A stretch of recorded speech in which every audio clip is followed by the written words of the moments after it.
Eu falo. Je parle. Я говорю про Наnen нее, parle. именно Watashi wa hanashimasu. Yo hablo. Hola. Vamos a leer La soga de Silvina Ocampo. A Antoñito López le gustaban los juegos peligrosos. Subir por la escalera de mano del tanque de agua, tirarse por el tragaluz del techo de la casa, encender papeles en la chimenea.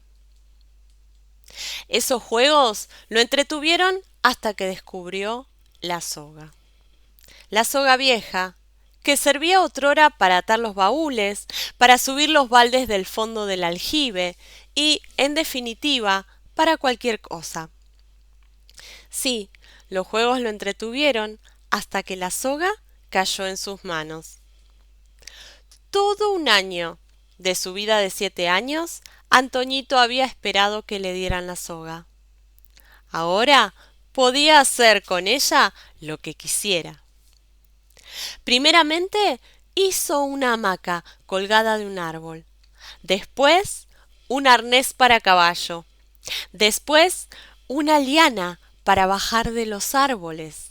Después un salvavidas. Después una horca para los reos. Después un pasamanos. Finalmente una serpiente. Tirándola con fuerza hacia adelante, la soga se retorcía y se volvía con la cabeza hacia atrás, con ímpetu, como dispuesta a morder. A veces subía detrás de Toñito las escaleras, trepaba a los árboles, se acurrucaba en los bancos. Toñito siempre tenía cuidado de evitar que la soga lo tocara. Era parte del juego.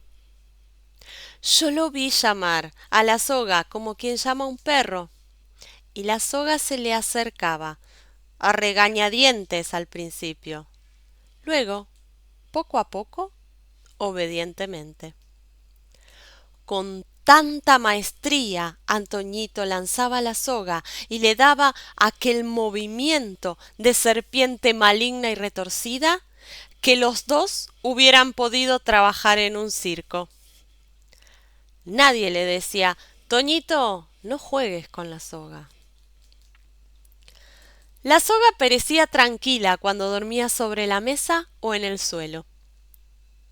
Nadie la hubiera creído capaz de ahorcar a nadie. Con el tiempo se volvió más flexible y oscura, casi verde. Y por último, un poco viscosa y desagradable, en mi opinión. El gato no se le acercaba, y a veces, por las mañanas, entre sus nudos, se demoraban sapos extasiados. Habitualmente, Toñito la acariciaba antes de echarla al aire. Como los discóbolos o lanzadores de jabalinas, ya no necesitaba prestar atención a sus movimientos. Sola, se hubiera dicho, la soga saltaba de sus manos para lanzarse hacia adelante, para retorcerse mejor.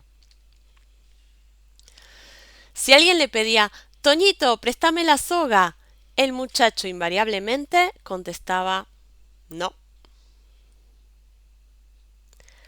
A la soga ya le había salido una lengüita, en el sitio de la cabeza, que era algo aplastada, con barba.